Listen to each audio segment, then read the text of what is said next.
Win the incredible Steigercraft, Evinrude, Lorenz Grand Prize Boat Package, and more in the Fisherman's 2018 Dream Boat Fishing Challenge. Get the details at thefisherman.com. Now, one thing that I learned long ago: when you're struggling to get a bite, be sure to take the wife. I'm Jim Hutchinson with a New Jersey, Delaware Bay edition of the Fisherman magazine, here with the docked party boats here in Belmar for tonight. Although they're going to be busy this weekend. I got to tell you, I'm not too proud to say, whether it's party boat or on my own boat, that my wife has a knack for out fishing me every time she and I fish together. So I'm hoping to get her out this weekend as well. Try to fill the fish box with a couple of fluke. And I'll tell you, some of the best fluke catches in New Jersey of late are coming from some of the ladies. Hopefully these Jersey girls have helped kick off what has been mostly a slow fluke bite for the year, but it is starting to intensify. Take Kat Korth, for example. Now, she's got her own boat, but it's been laid up at the shop. She's been itching to get out.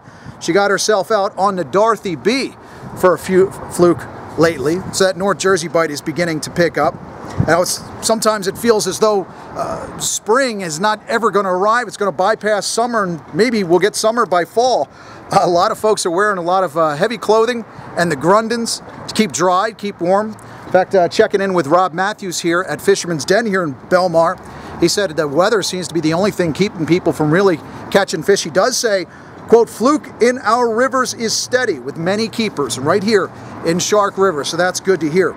Down around the Great Bay, Little Bay area, Kirsten Holloway donned the Grundens to outfish Gary Adair and on her way to a limit using those magic tail bucktails. Now, it's not just the sketchy weather. If you're fishing down there in the Great Bay, Little Bay area, you know that you got to wear those oilskins to keep those biting gnats at bay as well.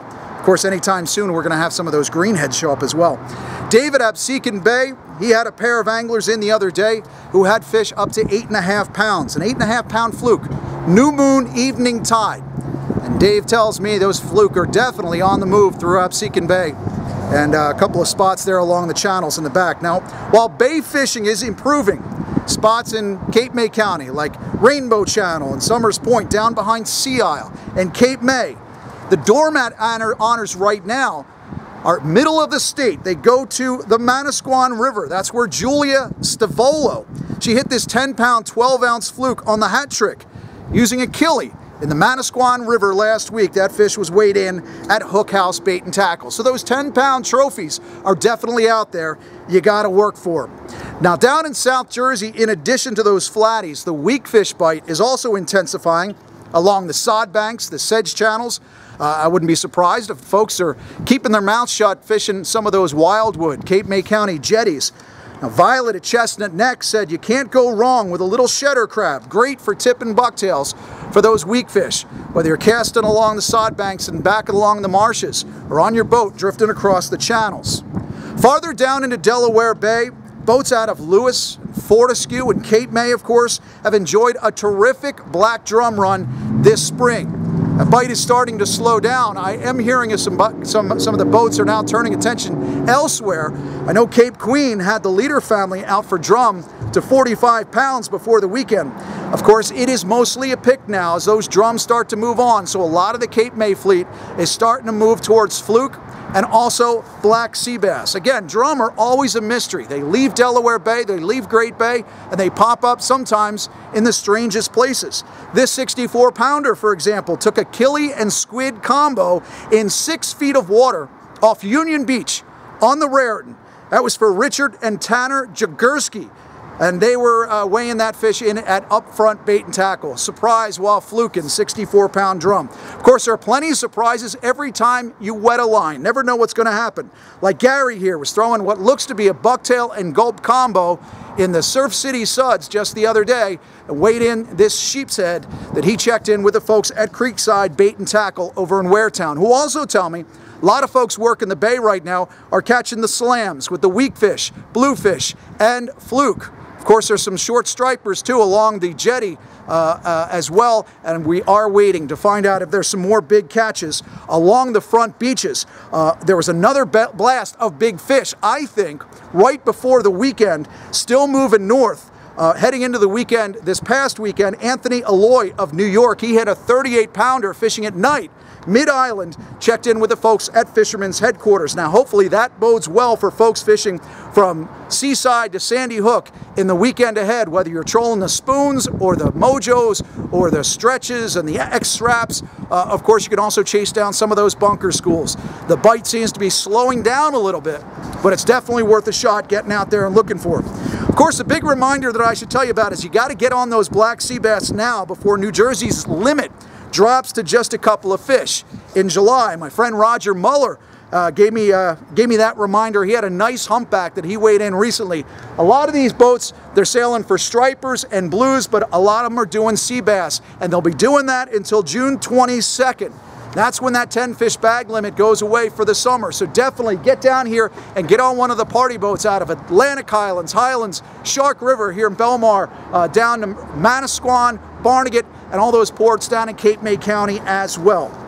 In addition to the bluefin, early bluefin bite offshore, we're hearing of some nice yellowfin as well starting to pop up. John Gibbons checked in with me earlier this week.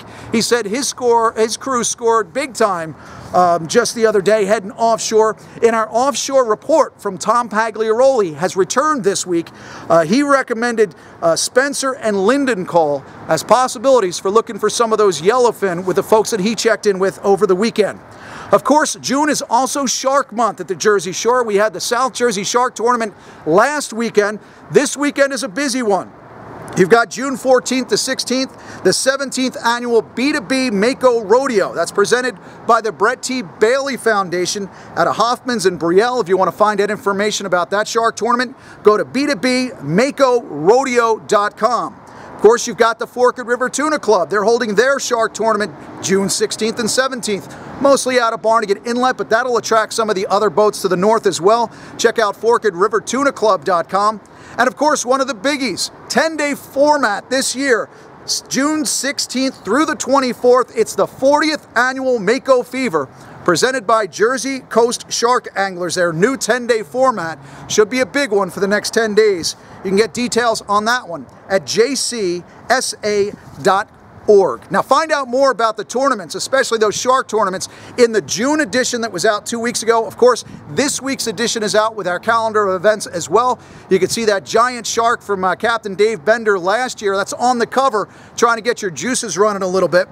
You're a subscriber, you got the weekly edition. If you're not subscribed, you're not getting that weekly edition, so make sure you get your 38-issue-a-year subscription to the Fisherman magazine, because in this week's edition, there's a great read from Nick Honicheski of the Saltwater Underground, doing one of our monthly profiles in angling. He spotlights New York Nick NBA star Lance Thomas. Hardcore angler, great story. Thanks for providing that, Nick. Looking to find more of these pro athletes, too, in the coming months, to find out more of these pros who also like to fish. For example, Clark Harris, Cincinnati Bengal, former Rutgers standout, also my brother. We're out with Captain Brian Rice, Paulie Walnuts, and Steve Kozak last Friday for the Manhattan Cup. Just a great tournament.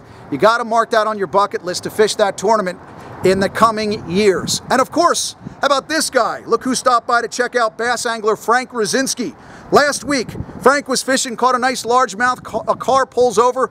Lo and behold, Carson Wentz stops out, quarterback of the Philadelphia Eagles. Carson Wentz, a big-time hunter and angler. Now, if you have a profile idea that you would like us to do at the Fisherman magazine, please email me, jhutchinson@thefisherman.com. Would love to track it down for you. This weekend's Father's Day. Enjoy Father's Day weekend. Catch them up. Hope you have a great weekend. And we'll see you again next week right here at thefisherman.com. Win the incredible Steigercraft, Evinrude, Lorenz Grand Prize Boat Package, and more in the Fisherman's 2018 Dream Boat Fishing Challenge. Get the details at thefisherman.com.